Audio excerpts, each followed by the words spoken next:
Hello students, मैं संजीव मिश्रा अपने YouTube channel पर आप सभी का हार्दिक स्वागत करता हूं। आशा करता हूं आप सब स्वस्थ मस्त और अपनी पढ़ाई में पूरी तरह व्यस्त होंगे।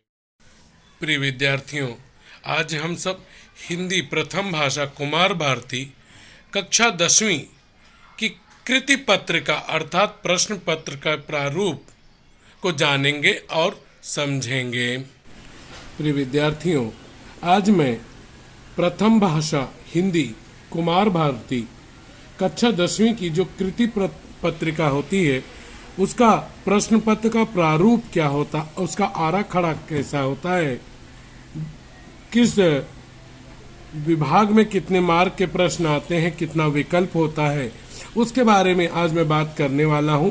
सबसे पहले घटक निहाय अंक विभाजन देख लेते हैं। तो विभाग एक हमारा है गद्य का, 20 अंकों का आता है। 20 अंकों में यहाँ पे कोई भी विकल्प नहीं होता है, अर्थात सभी प्रश्न आपको करना अनिवार्य होता है। इसके बाद में दूसरा होता है हमारा दूसरा विभाग पद्य विभाग, वह 12 अंकों का आता है। उसमें 6 अंक आपके विकल्प के होते हैं। 6 अंक आपके मन में आ रहा होगा कहाँ पे यह विकल्प में होता है। तो यह विकल्प होता है जहां पर आपको लिखना रहता है पद्य विश्लेषण। तो वहां पर 2 कविताएं दी गई रहती हैं, तो वहां पे 6-6 मार्क के 2 होते हैं, कोई एक आपको लिखना होता है। तीसरा विभाग है हमारा पूरक पठन, यह 8 अंकों का आता है। इसमें कोई विकल्प का प्रश्न नहीं आता। अगला हमारा है वह है भाषा अध्ययन, जिसे हम व्याकरण कहते हैं, वह 14 अंकों का आता है। उसमें 2 अंक जो होते हैं वह विकल्प के होते हैं।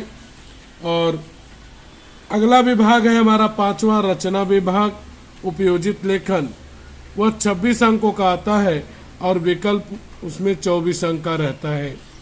मतलब कि यह 24 और 26 यह मिला दीजिए 50 अंकों का आता है। उसमें से आपको 26 अंक लिखना होता है। और यह आपको 16 अंकों का आता है, आपको 14 अंक लिखना होता है। यह 18 अंकों का आता है और आपको लिखना होता है 12 अंक का। इस तरह से अगर देखेंगे तो कुल मिला के आपका 80 अंक का पेपर होता है, 32 अंक विकल्प के होते हैं। कुल मिलाएंगे तो 112 अंक का पेपर आता है और उसमें से आपको 80 अंक का लिखना रहता है। यह हुआ हमारा घटक निहाय अंक विभाजन। अब आगे चलते हैं प्रश्नों की तरफ। तो आपके पेपर में इस तरह से रहना है, 3 घंटे समय, कुल अंक 80 मार्क, 80 मार्क का पेपर आपका रहने वाला है। उसमें प्रश्न 1 अ और प्रश्न 1 आ, ये दोनों जो है पठित गद्यांश के होने हैं। 120 से लेकर 140 शब्द जो परिच्छेद, गद्यांश मतलब परिच्छेद, जो परिच्छेद आपको दिया गया रहेगा वह परिच्छेद पठित परिच्छेद होंगे, मतलब पढ़े गए पाठों के परिच्छेद होंगे। कई एक बच्चे सोचते हैं कि 2 इकाई है, एक परिच्छेद आपका पहली इकाई से एक दूसरी इकाई से, तो ऐसा जरूरी नहीं। 120 से 140 शब्दों का मतलब होता है लगभग यह 15 पंक्ति से लेकर 18 पंक्ति तक यह आपका पैसेज होता है। अब इन दोनों में प्रश्न की संरचना एक जैसी है, एक ही समान प्रश्न पूछे जाते हैं। प्रश्न 1 का पठित गद्यांश होगा, वह 7 अंक का। प्रश्न 1 आ, वह भी पठित गद्यांश अर्थात आपके द्वारा पढ़े गए पाठों में से होगा, वह भी 7 अंक। इन दोनों में पहला जो प्रश्न आपका होगा वह होगा आकलन कृति। आकलन कृति का मतलब होता है जिन प्रश्नों के उत्तर परिच्छेद से ढूंढकर लिखने होते हैं, जिनका उत्तर आप परिच्छेद से ढूंढकर लिखते हैं, उन्हें आकलन कृति कहा जाता है। आगे हम लोग इस पे बात करेंगे, चर्चा करेंगे कि आकलन कृति में क्या कुछ रहता है, किस टाइप के प्रश्न आपको आते हैं वो देखेंगे। तो इसमें अगर 2 घटक होंगे, यानी पहले प्रश्न के अंदर 2 उप प्रश्न अगर होंगे तो एक एक अंक का एक एक प्रश्न होगा। अगर 4 घटक होंगे, 4 छोटे छोटे प्रश्न हुए या 4 उत्तर आपने लिखे तो आधे आधे मार्क का। कहने का मतलब जैसे आपने संजाल पूर्ण किया और उसमें 2 बॉक्स थे तो एक एक मार्क का एक एक हो जाएगा। अगर उसमें 4 बॉक्सेज हुए, 4 चौखट हुए तो हर एक के लिए आधा आधा अंक आपको मिलने वाला है, यह ध्यान में रखना है। इसी तरह से प्रश्न एक आ और आ का दूसरा जो है वह भी आकलन कृति होनी है, मतलब उनके प्रश्नों के उत्तर आपको परिच्छेद से ढूंढ कर लिखने हैं। ठीक वैसा ही जैसे पहला था वैसे ही इसमें भी है। अगर 2 घटक हुए तो हर घटक के लिए, घटक मतलब प्रश्न हो गया या उत्तर, उसके लिए 1 अंक मिलेगा। अगर 4 उत्तर आपने लिखे हैं तो आधे आधे अंक के एक एक प्रश्न होंगे। जैसे अगर आपका आ गया, मान लीजिए कि घटनाक्रम के अनुसार लिखिए, घटनाक्रम के अनुसार लिखिए, तो वहां पे भी आप देखिए तो आपको कुल 4 घटक मिलते हैं। अब इनको आपको क्रम से लगाना होता है, मतलब जिस क्रम से वे परिच्छेद में आए हैं, जो कथन, जो वाक्य सबसे पहले आया है उसको नंबर 1 डालकर, जो दूसरे पर आया है उसको नंबर 2 डालकर सेम वही कथन लिख देना है। हर कथन के लिए आपको आधा आधा मार्क मिलेगा। 4 कथन होंगे, 4 मार्क। इसके बाद बात करें अगर हम, तो अगला है हमारा प्रश्न 3, प्रश्न 1 आ और प्रश्न 1 आ का तीसरा प्रश्न अभिव्यक्ति, स्वाभिव्यक्ति या स्वमत 30 से 40 शब्दों में होता है। कहने का मतलब 12 से लेकर 14 पंक्तियां तक आपको लिखनी होती हैं। 12 से 14 पंक्तियों में आपको लिखना होता है। स्वाभिव्यक्ति में किस तरह से प्रश्न पूछे जाते हैं और क्या कुछ लिखना चाहिए, इसके बारे में मैं आपको आगे बताने वाला हूं। प्रश्न 1 ई, यह तो दोनों प्रश्न आपके पठित अर्थात किताब के जो पाठ है उनके आधार पर रहेगा परिच्छेद। यहाँ पर आपको अपठित गद्यांश मिलेगा, अर्थात एक ऐसा परिच्छेद मिलेगा जो आपकी किताब का, आपके द्वारा पढ़े गए पाठों का नहीं है। और वहाँ पे 100 से 120 शब्दों में लगभग 12 से 15 पंक्तियों तक का यह परिच्छेद होगा। और उसमें भी प्रश्नों का नियोजन ठीक वैसे ही है। पहला और दूसरा आकलन का है, 2-2 मार्क के प्रश्न होंगे। यहाँ पे भी देखेंगे तो पहला आकलन 2 मार्क, दूसरा आकलन 2 मार्क, लेकिन यह स्वाभिव्यक्ति अभिव्यक्ति का प्रश्न 3 मार्क का है, आपका 3 मार्क। यहाँ पे प्रश्न वैसे ही है आकलन और अभिव्यक्ति का, लेकिन यहाँ आकलन जहाँ 2 मार्क, दूसरा आकलन 2 मार्क, वहीं पे अभिव्यक्ति ये इसका शब्द मर्यादा यहाँ 30 से 40 शब्द थी, तो यहाँ पे कम करके वो 25 से 30 शब्द कर दी गई।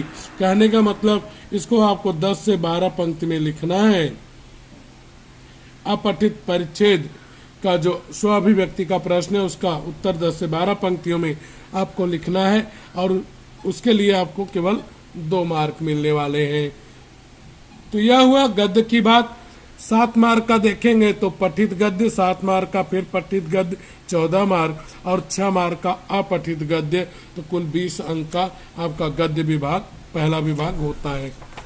दूसरे विभाग में अगर आप जाएं, दूसरा विभाग है पद्य विभाग, यह 12 अंकों का होता है और 6 अंक इसमें आपके विकल्प के होते हैं।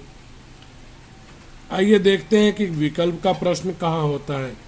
यहाँ पे एक बोर्ड ने सूचना भी दी है, हालांकि उसमें परिवर्तन भी होता रहता है। सूचना प्रश्न 2A और आ, तो प्रश्न 2A यह है, प्रश्न 2A यह है। प्रश्न 2A यह पठित पद्यांश होता है और प्रश्न 2A यह पद्य विश्लेषण होता है। इनमें जो है अलग अलग कविताओं का चयन करना है। कहने का मतलब प्रश्न 2A में अगर आपने मान लीजिए कि उड़ चल हारिल दे दिया है, उड़ चल हारिल इस पाठ का आपने प्रश्न दिया हुआ है, इस पाठ का परिच्छेद पद्यांश दिया है, उस पे आपने प्रश्न पूछे हैं, तो वहीं पे पद्य विश्लेषण में आपको दूसरी कविता लेनी पड़ेगी। जैसे आप यहाँ पे ले लीजिए हिम और दूसरा ले लीजिए चिंता। आप यहाँ पर फिर से उड़ चढ़ हारिल कविता नहीं ले सकते हैं, वही बात यहाँ कही गई है। खैर, प्रश्नों को देखते हैं कैसे प्रश्न आने हैं। प्रश्न 2 आपका पठित पद्यांश होगा 8 से 10 पंक्तियां। कहने का मतलब यहाँ पे 8-10 पंक्तियों की कविता का भाग दिया रहेगा, जो कविता आपने पढ़ी है उन्हीं कविताओं में से। उसमें कुल मिलाकर के 3 प्रश्न पूछे जाएंगे। पहला आकलन को होगा। आकलन मैंने बता ही दिया है आपको। आकलन का मतलब हुआ कि जो परिच्छेद या पद्यांश दिया है उसमें से ढूंढकर आपको उत्तर लिखना है। अगर उसके 2 प्रश्न पूछे गए हैं, यानी 2 छोटे छोटे उत्तर आप दे रहे हैं या 2 बॉक्सेस में उत्तर लिख रहे हैं, तो वहां पर 1-1 अंक आपका होगा। अगर उसमें 4 बॉक्सेस हैं तो वहां पे आधे अंक के रहेंगे, ये ध्यान रखना है। तो केवल 2 मार्क का पहला प्रश्न आकलन कृति 2 मार्क का होना है।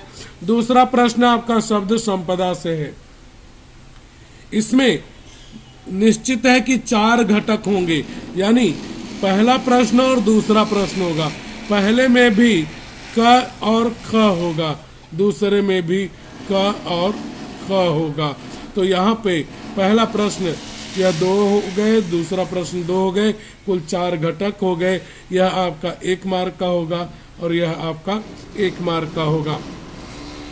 शब्द संपदा में प्रत्येक घटक जो होगा वह हाफ मार्क का। क वाले के लिए आधा नंबर, ख के लिए आधा नंबर, यहाँ भी आधा और यहाँ भी आधा। इस तरह से शब्द संपदा 2 मार्क का रहना है। यह केवल पद्य में आएगी, शब्द संपदा आएगा केवल 2 मार्क के लिए, गद्य में नहीं आएगा, पूरक में नहीं आएगा। शब्द संपदा में आएगा क्या? अनेकार्थी शब्द। अनेकार्थी शब्द मैंने शब्द संपदा का मेरा वीडियो पढ़ा हुआ है, आप देख सकते हैं कि अनेकार्थी शब्द कैसे लिखते हैं। कोई एक शब्द दिया हो, उसके अनेक अर्थ होते हैं। जैसे तीर दे दिया, मान लीजिए कि तीर दे दिया, तो तीर के 2 अर्थ कौन से होंगे? तीर का एक अर्थ हो जाएगा किनारा या तट, नदी का किनारा। तीर का दूसरा अर्थ है बाण। इसके 2 अर्थ होते हैं, कम से कम 2 अर्थ उस शब्द के होने ही चाहिए।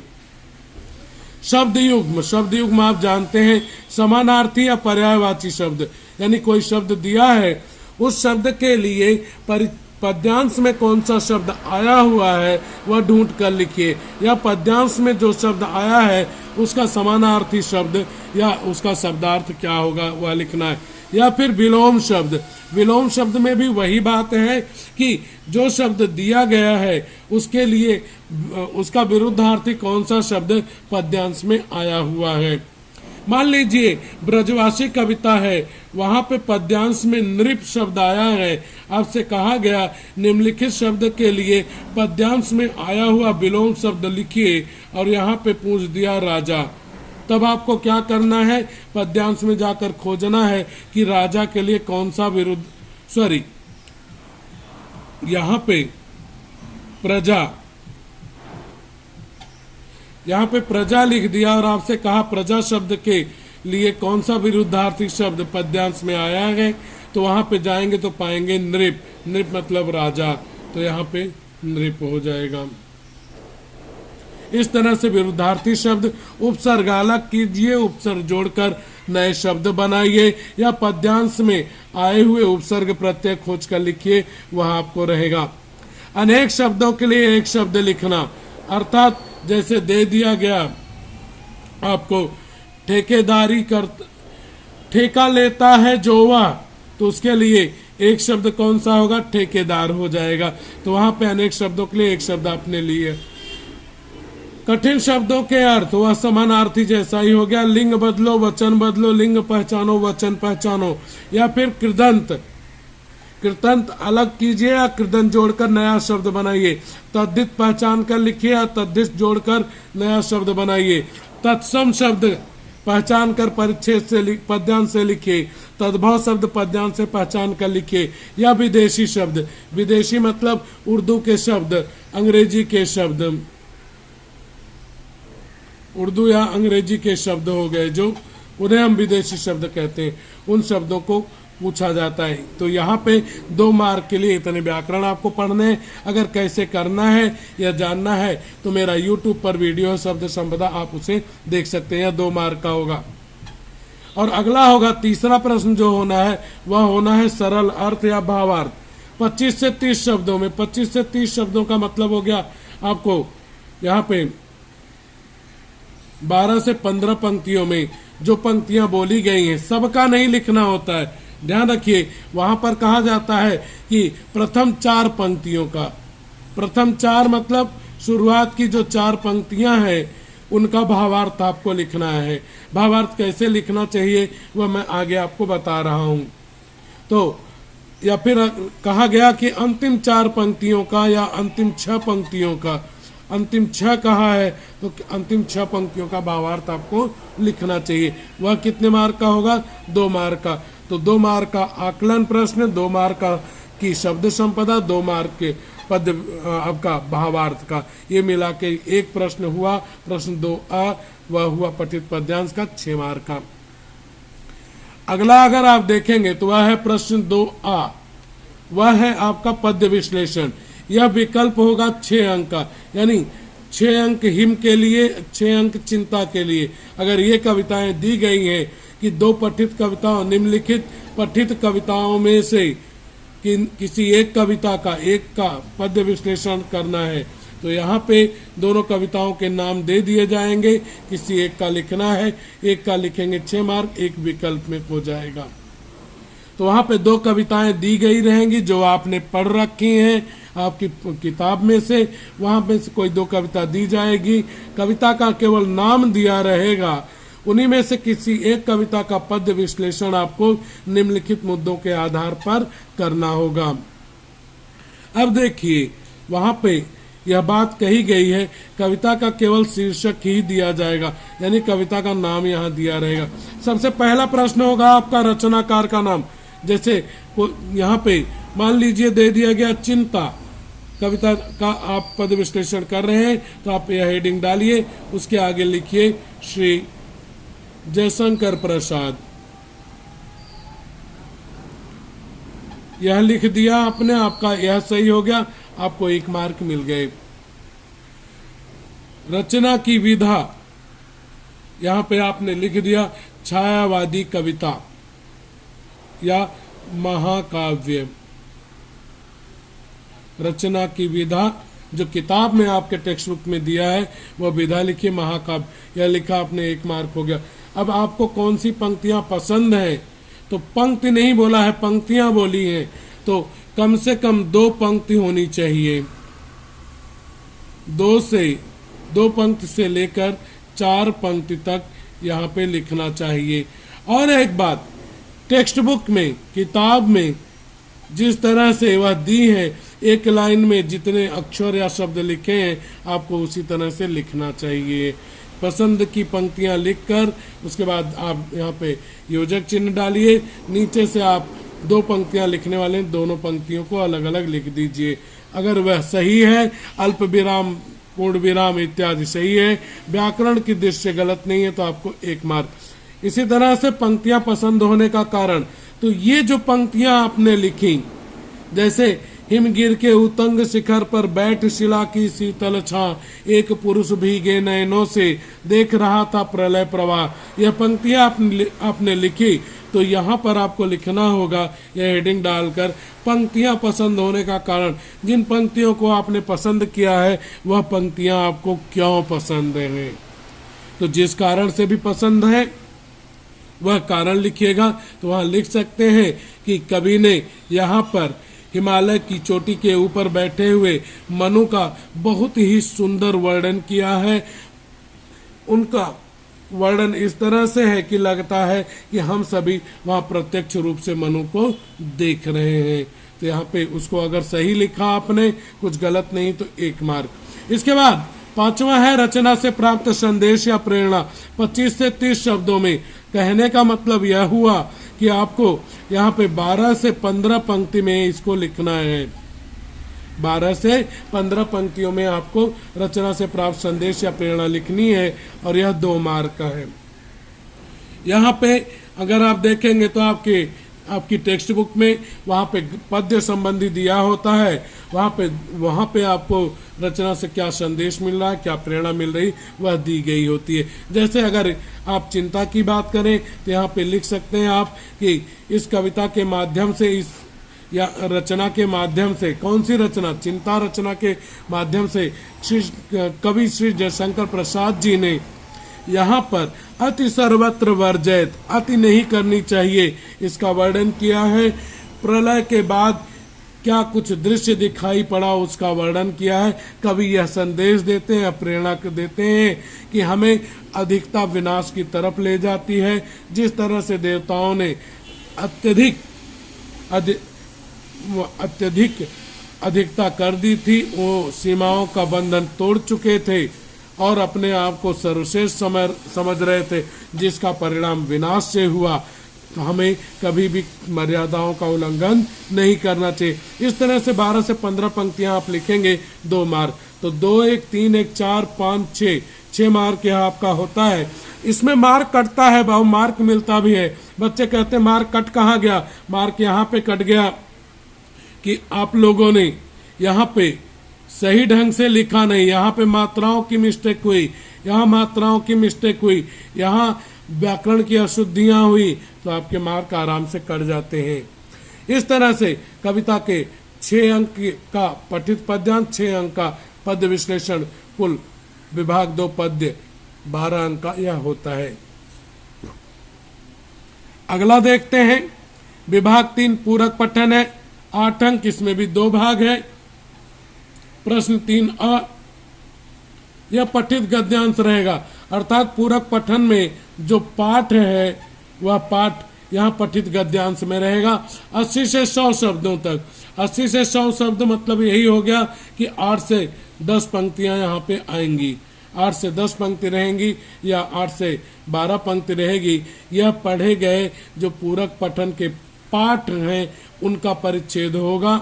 उन्हीं परिच्छेदों में से 4 अंक का या पठित गद्यांश पूछा जाएगा। पहला प्रश्न आकलन का होगा, अर्थात उसके उत्तर परिच्छेद में से गद्यांश से ढूंढ कर लिखने हैं।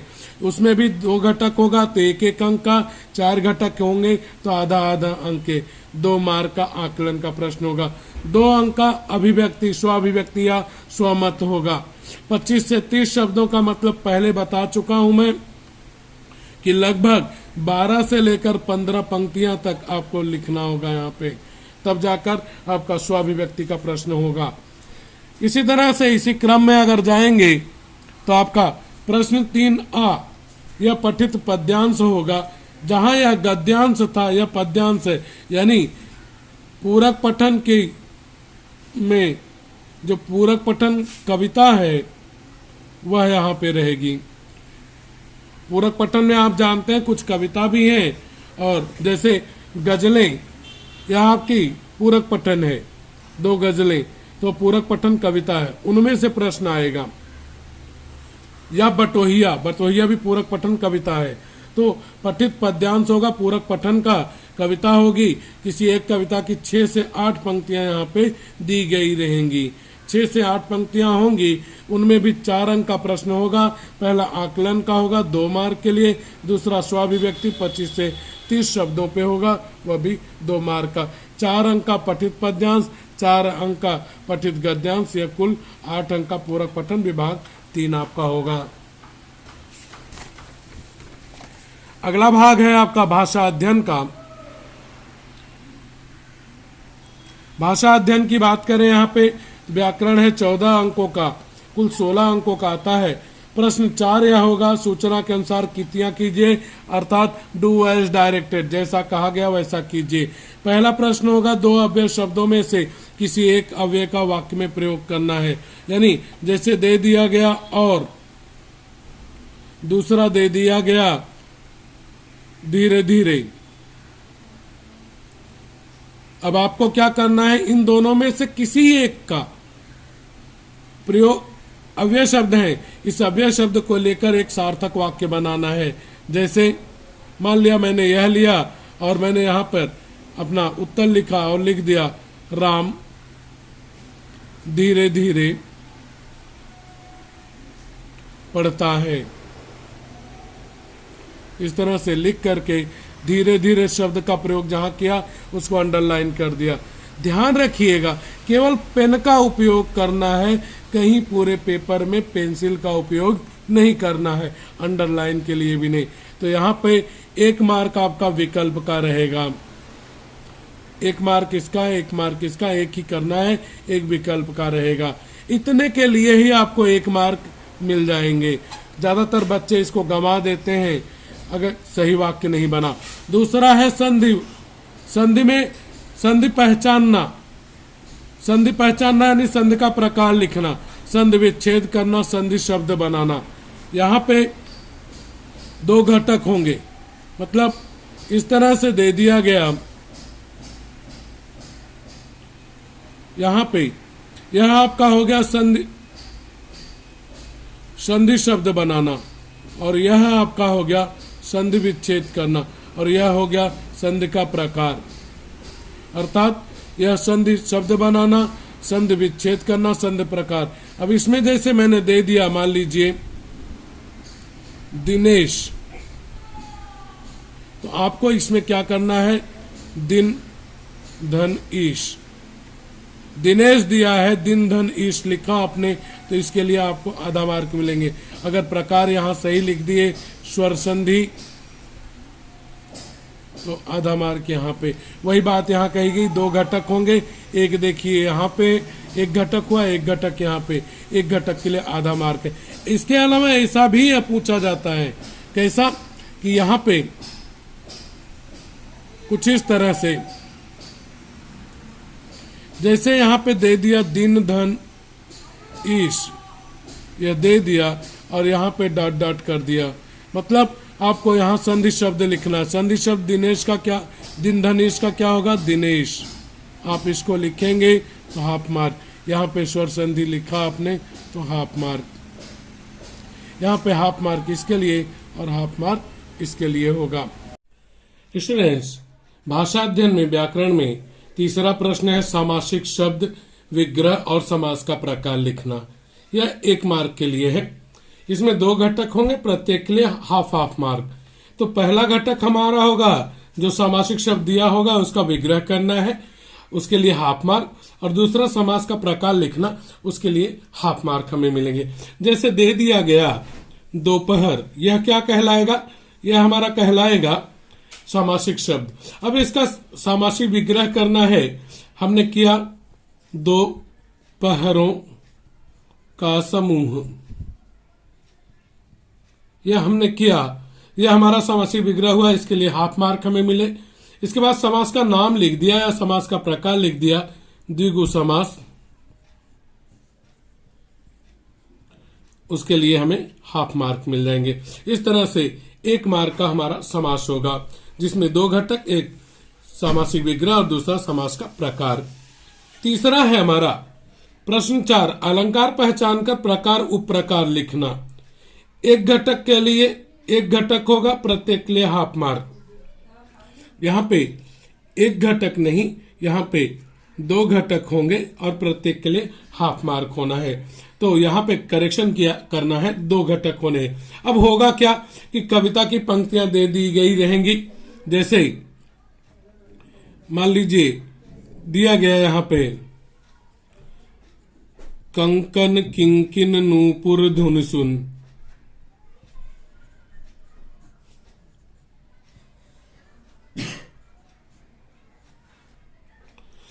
ये वाला दिया गया। यहाँ पे देखेंगे क ये मिला या ना मिला। तो यहाँ पे आपको करना क्या है, प्रकार के लिए आपको हाफ मार्क है, उप प्रकार के लिए हाफ मार्क है। अब प्रकार में क्या आता है, प्रकार में आता है हमारा शब्दालंकार या फिर अर्थालंकार, दोनों में से कोई एक होगा। अगर हमने सही पहचान लिया कि शब्दालंकार है या अर्थालंकार जो कि प्रकार में है, तो यह 1 घटक हुआ, हमें हाफ मार्क मिला। दूसरा हमारा अगर शब्दालंकार है तो उसमें या तो अनुप्रास होगा या यमक होगा या श्लेष होगा। अगर अर्था अलंकार है तो उसमें 3 अलंकारों में से उत्प्रेक्षा, रूपक और उपमा में से कोई एक होगा। तो यह दिया रहेगा, तो हमें क्या करना है, ऐसे हेडिंग डालना है प्रकार। मान लिया यह है तो हम जान रहे हैं शब्दालंकार है, लिखा हमने शब्दालंकार। अब कैसे जानेंगे कि शब्दालंकार है, कैसे जानेंगे अर्थालंकार है, और कैसे उप्रकार पता करेंगे। अगर आपको यह जानना है तो आपको मेरा अलंकार के भेद का वीडियो देखना चाहिए, वहां पे आपको मिल जाएगा। यहाँ पे अब उप्रकार, उप्रकार में शब्दालंकार में 3 है, ये वहां पे यमक है, श्लेष है और अनुप्रास है। तो यहाँ पे एक वर्ण, एक अक्षर की आवृत्ति कई बार हुई, इस कारण यह अनुप्रास है। अब अनुप्रास अलंकार कैसे होना है और शब्दालंकार का रूप अनुप्रास कैसे है, ये सब आप मेरा अलंकार के भेद का वीडियो देख के पता कर सकते थे। एक घटक हुआ प्रकार, एक घटक हुआ उप्रकार, दोनों मिला के 1 मार्क होते हैं। इस तरह से आपका यह अलंकार के प्रकार उप्रकार 1 मार्क का हुआ। अगला है आपका 2 मुहावरे होंगे। आपको याद होगा एक प्रश्न एक्स्ट्रा, कुल 14 अंक का हमें करना होगा, 16 मार्क आएगा। 2 विकल्प के होंगे, एक हमें मिला था अव्यय में यहाँ पे और दूसरा यहाँ पे मिल रहा है, देखेंगे तो 2 मुहावरे में से किसी एक मुहावरे का अर्थ और वाक्य में प्रयोग करना है। तो वहां पे 2 घटक हुए। पहला घटक हुआ अर्थ लिखना, उस पे हाफ मार्क है, और दूसरा घटक है उस मुहावरे का वाक्य में प्रयोग करना, उस पे हाफ मार्क है। तो कुल 2 घटक हुए और 2 मुहावरे दिए रहेंगे, उसमें से किसी एक का हमें अर्थ लिखना और उसी का वाक्य में प्रयोग करना है। जैसे यहां पे मान लीजिए एक मुहावरा दिया हुआ है, पसीना पसीना हो जाना, पसीना पसीना हो जाना, यह मुहावरा दिया है। अब आपको करना क्या है, एग्जाम में यह लिख दीजिए, उसके बाद इसके नीचे इसका अर्थ लिख दीजिए। बहुत अधिक घबरा जाना, बहुत अधिक घबराना, यह लिख दीजिए और उसके बाद यहां पे उसका वाक्य प्रयोग कर दीजिए, नीचे हेडिंग डाल दीजिए। ध्यान रखिएगा कि कहीं भी कुछ भी केवल पेन से, सांप को सामने देखकर रामू पसीना पसीना हो गया, तो वाक्य में जहां पसीना पसीना आया उसे अंडरलाइन कर देना है। तो हाफ मार्क आपका होगा अर्थ के ऊपर, हाफ मार्क आपका होगा वाक्य के ऊपर। पेन से अंडरलाइन करना है। इस तरह से 2 मुहावरे होंगे, आपके पास विकल्प होगा कि कौन सा मुहावरा आप लिखने वाले हैं, कौन सा नहीं। जो मुहावरा आपने चुना उसका अर्थ आप बताइए और उसी मुहावरे का वाक्य में प्रयोग कीजिए, और जहां पे वह शब्द वाक्य में आया है उसको अंडरलाइन कीजिए। हाफ मार्क अर्थ के लिए, हाफ मार्क जो है वाक्य प्रयोग के लिए। इस तरह से यह 1 मार्क का हुआ। अगला हमारा विराम चिन्ह का प्रयोग। 2 घटक होंगे, प्रत्येक के लिए हाफ मार्क, 1 मार्क का है। 2 घटक का मतलब यह हुआ कि 2 जगह पर 2 विराम चिन्हों का प्रयोग करना है। जैसे यह उदाहरण दिया गया रहेगा आपको, राम ने कहा वह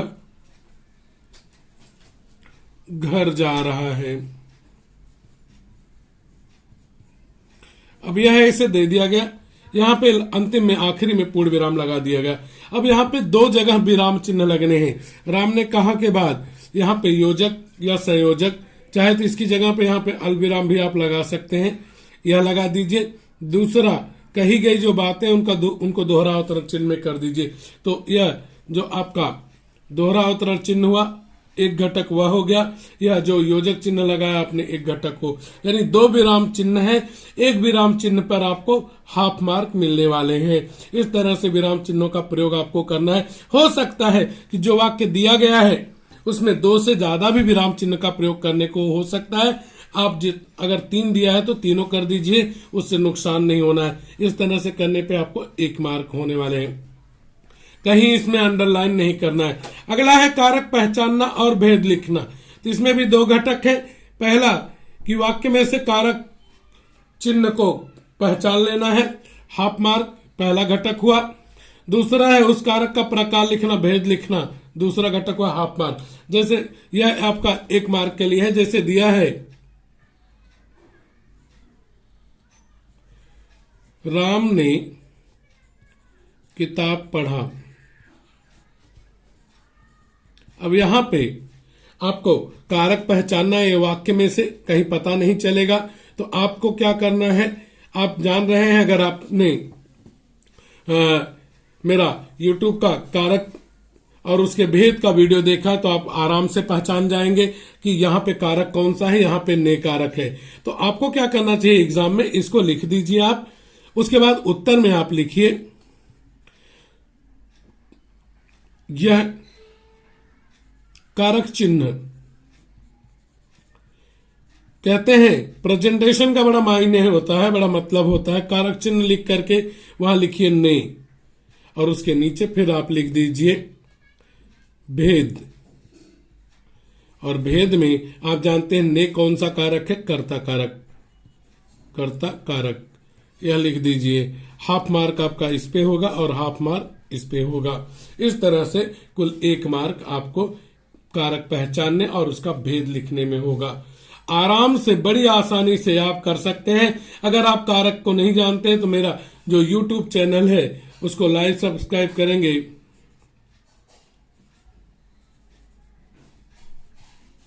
तो वहां पे आपको सर्च करेंगे तो कारक और उसके चिन्ह मिलेंगे आपको। अगला है वाक्य शुद्ध करना। 2 घटक होंगे, मतलब कि 2 जगह अशुद्धियां होंगी। जो वाक्य दिया होगा ना वहां 2 जगह अशुद्धियां होंगी, तो उसे 2 घटक कहा गया। एक अशुद्धि को शुद्ध करेंगे तो वहां पे हाफ मार्क होगा। जैसे सीता ने किताब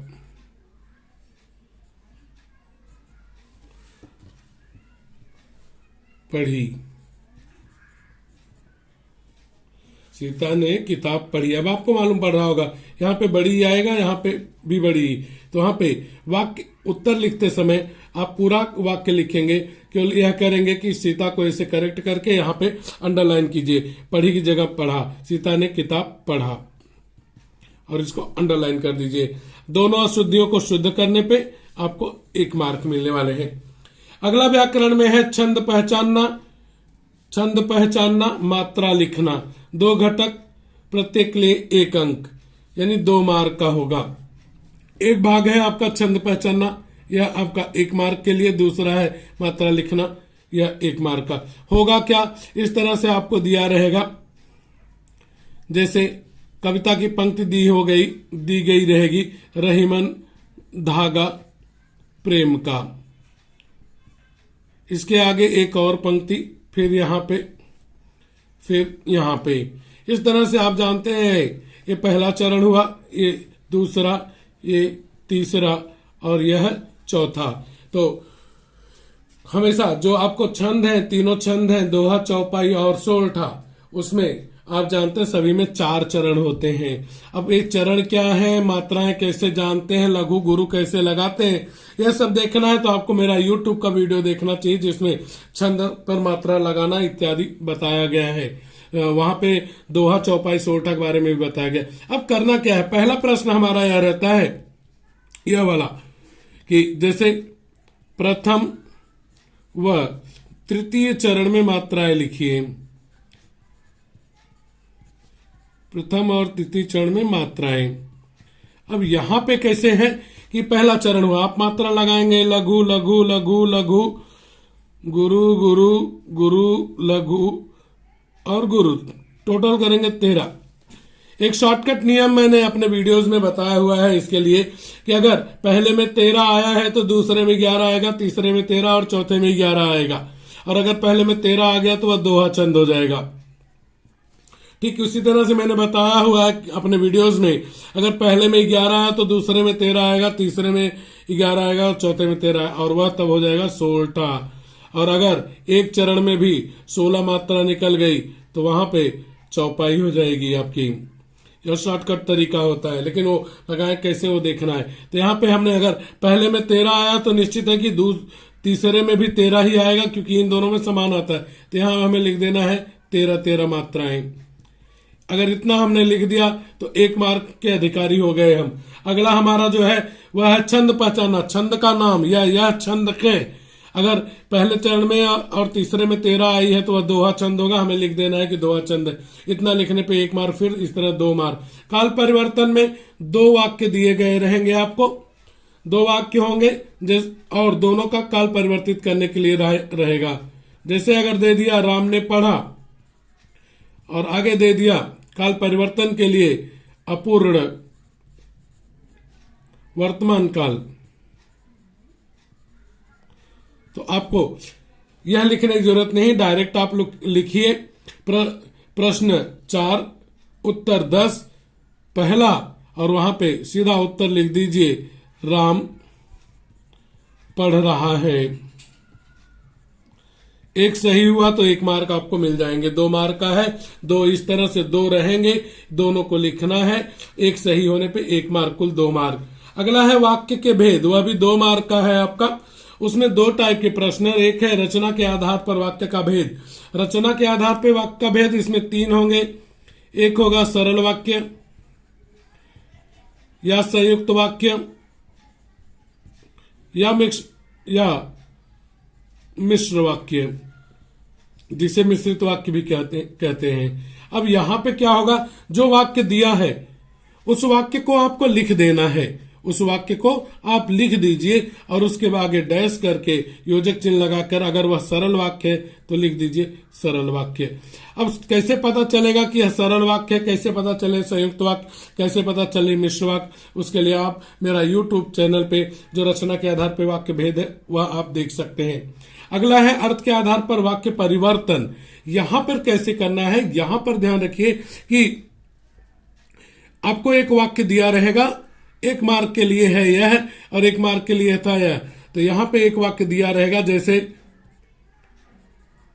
राम सो नहीं रहा है, एक वाक्य दिया रहेगा। आगे परिवर्तन करने के लिए जिसमें परिवर्तन करना है वो दिया रहेगा। तो वहां पे मान लीजिए दे दिया विधानार्थक वाक्य, तो वहां पे आपको विधानार्थक दिया, तो इसको विधानार्थक करेंगे तो यहां पे आ जाना है राम जाग रहा है। अब यह परिवर्तन कैसे हुआ, यह अगर जानना है तो फिर मैं वही कहूंगा कि मेरा YouTube पे वीडियो है, इसका आप देख सकते हैं। इस तरह से 14 मार्क का जो हमारा भाषा अध्ययन या व्याकरण का अंक है वह हमें आराम से मिल सकता है।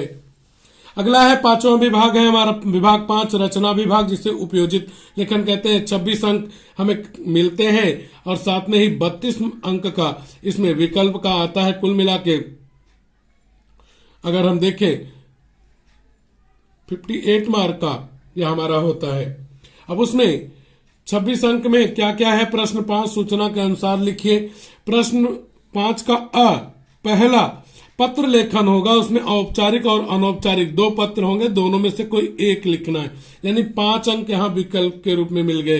अब औपचारिक पत्रों में क्या होंगे, शिकायती पत्र होंगे या फिर आपका होगा कि कोई वस्तु मंगवा रहे हैं उसका होगा पत्र, या फिर प्रार्थना पत्र होंगे। अनौपचारिक में बधाई पत्र हो सकते हैं या फिर किसी को निमंत्रित करते हुए पत्र हो सकते हैं, शुभकामना देते हुए। दोनों में से आपको जो बेहतर आता हो वह आप लिख सकते हैं, कोई एक लिखिए। बाय रूल जाएंगे तो आपको 5 में से 5 पूरे मार्क मिलते हैं। कैसे लिखना चाहिए इसके भी कई सारे वीडियो दोनों के YouTube पे हैं, आप देख सकते हैं। गद्य आकलन में 100 से लेकर 120 तक लगभग 15-16 पंक्तियों का एक पैसेज दिया रहेगा, अपठित पैसेज होगा। उस पैसेज के ऊपर आपको 4 प्रश्न तैयार करने हैं और जिनके उत्तर एक वाक्य में निकले, वो भी पैसेज में से, परिच्छेद में से। हर प्रश्न के लिए आपको 1 मार्क मिलेगा अगर सही है तो वहां पे कैसे होना है कि आप उस पैसेज के आधार पर एक वाक्य प्रश्न बनाइए जिसका उत्तर पैसेज में ही हो, परिच्छेद में ही, गद्यांश में ही हो। हर प्रश्न के लिए 1 मार्क मिलेगा। इसको जानने के लिए भी आप YouTube मेरा देख सकते हैं। 4 प्रश्न है, 4 के लिए 4 मार्क आपको मिलेंगे। प्रश्न 5A, इसमें देखेंगे तो आप पाएंगे कि पहला है वृत्तांत लेखन, 70 से 80 शब्दों में, लगभग 1 पेज में। तो वृत्तांत लेखन के लिए आपको टॉपिक दिया रहेगा या उस टॉपिक के मुद्दे भी दिए रहेंगे, उसके आधार पर जिस विषय पर वृत्तांत लिखना है उसको आप वहां पे देख सकते हैं कि उसके आधार पर आप वृत्तांत लिख सकते हैं। वृत्तांत कैसे लिखना है, क्या क्या बातें ध्यान में रखनी है, वह भी आप मेरे यूट्यूब पे मेरे वीडियोस को देख के पता कर सकते हैं 5 मार्क्स का। या फिर अगर आपको वृत्तांत नहीं लिखना है, कठिन लग रहा है, कहानी लिख सकते हैं लगभग उतनी ही बड़ी 1 पेज की, जिसमें आपको 3 तरह की कहानियां होंगी मुद्दों के आधार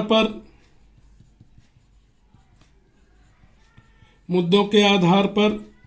अगला है आपका 4 शब्द के आधार पर, यानी मुद्दे दिए रहेंगे उसके आधार पर कहानी लिखिए, शीर्षक दीजिए, सीख लिखिए। या फिर 4 शब्द दिए होंगे, 4 शब्द के आधार पर कहानी लिखिए, शीर्षक दीजिए, सीख लिखिए। या फिर सुवचन दिया रहेगा, उसके आधार पर आप कहानी लिखिए और सीख लिखिए। तो अगर सब कुछ सही रहा, किन किन बातों पे इसमें ध्यान देना चाहिए कहानी लिखते समय, उसको मैंने अपने कहानी लेखन के वीडियोस में बताया हुआ है। तो दोनों में से कोई एक लिखिए, 5 मार्क यहाँ विकल्प में है आपके। अगला है प्रश्न 5A का, दूसरा है विज्ञापन लेखन 50 से 60 शब्दों का, लगभग नियर अबाउट की 2-4 लाइन कम 1 पेज। वहां पर कैसा होगा, विज्ञापन लेखन का विषय दिया होगा, उसके मुद्दे दिए रह सकते हैं, या बिना मुद्दे के ही विषय दे दिया गया कि जैसे कि घरेलू वस्तुओं का विज्ञापन तैयार कीजिए। तो वहां पे आपको मुद्दे नहीं दिए गए, आपको अपने मन से लिखना होता है। कैसे विज्ञापन लिखना चाहिए, उसका तरीका क्या है, इसके वीडियोस भी मेरे यूट्यूब पे उपलब्ध हैं। प्रश्न 5 का ये होगा आपका निबंध लेखन। 3 निबंध दिए जाएंगे, यानी 7+7+7 7 नंबर के लिए आपको लिखना है, और 14 मार्क आपका विकल्प का होगा। इस तरह से 21 मार्क का यही हो जाता है आपका। इसमें से 7 ही मार्क का लिखना, बाकी 14 मार्क विकल्प में है आपके।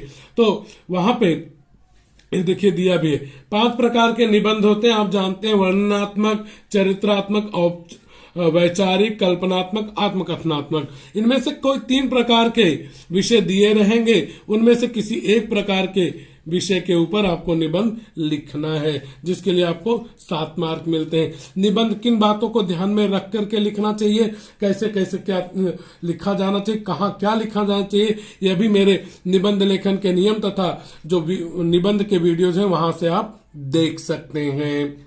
जल्दी ही मैं वीडियो अपलोड करने वाला हूं, जिसमें यह बताने वाला हूं कि हमें जो है कहां से अधिकतम मार्क मिल सकते हैं, स्वमत कैसे लिखना चाहिए, हमें व्याकरण के प्रश्नों को कैसे हल करना चाहिए, आकलन के प्रश्नों को कैसे हल करना चाहिए। बच्चों, अगर आपको मेरा पढ़ाना अच्छा लगा तो वीडियो को लाइक कीजिए, चैनल को सब्सक्राइब कीजिए और वीडियो शेयर कीजिए तथा कमेंट बॉक्स में कमेंट कीजिए कि आपको मेरा पढ़ाना कैसा लगा।